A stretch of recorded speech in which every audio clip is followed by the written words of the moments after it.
এখন এই গত অনুষ্ঠান থেকেই সবার অনুরোধ ছিল কিছু একটা পাঠন করার। গত অনুষ্ঠান কিছু একটা দিতে হবে আপু, একটা কিছু দিতে হবে, একটা স্লট অন্তত দিতে হবে ওনাদেরকে। আমি বলবো না, বলবো যে পাঠ করা কোন রকমে আপনারা ধৈর্য ধরে শুনবেন। আমি একটা কবিতা আবৃত্তি করছি। কবিতার নামটা হচ্ছে একটাই জীবন। কবির নাম হচ্ছে ইমরান কায়েস। আসলে আমরাও তো জীবনের শেষ প্রান্তে চলে আসতেছি অনেকেই, তো সেই কারণেই কবিতাটা আমাদের জন্য ভালো লাগে, আপনাদের জন্য কতটুকু লাগবে জানি না। তো আমি আবৃত্তি করার চেষ্টা করছি। একটা জীবন, বুঝলেন তো, একটাই জীবন। একদিন সকালবেলা জানালাটা খুলে দেখবেন বয়স হয়ে গেছে। ব্যাস, বেলা ফুরোলো। দুদিন আগে দেখা মেহগনি চারাটা কবে বৃক্ষ হয়ে বৃদ্ধ হয়ে গেছে, তাকে কাটতে লোক এসেছে বাড়িতে। পাড়ার বড় আপুদের বান্ধবীদের দল বিয়ে করে কোথায় কোথায় চলে গেল সবাই। সারা বেলা কাশতো যে বৃদ্ধ লোকটা, তাকে সবাই মিলে কাঁধে করে নিয়ে গেল গোরস্থান।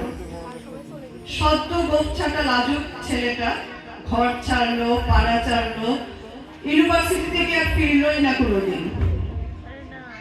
বাবার হাতের দিকে তাকিয়ে একদিন চমকে উঠলেন।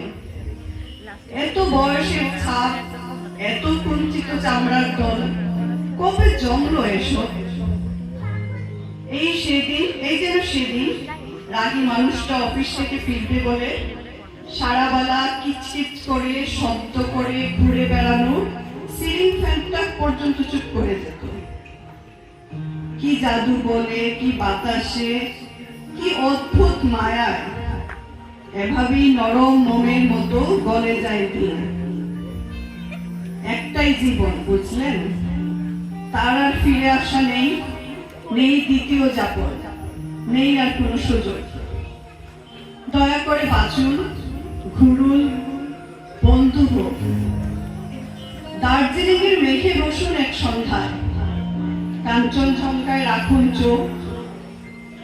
একটা নরম কাঁথা গায়ে জড়ান, সমুদ্রের ঢেউ আর এক ফোঁটা আলোর মুখোমুখি হয়ে জানুন এক অলৌকিক অভিজ্ঞতার মুখোমুখি হয়েছেন আপনি। হৃদয় পশারি, ক্ষুদ্র দুঃখ তুচ্ছ সবই করা যায়।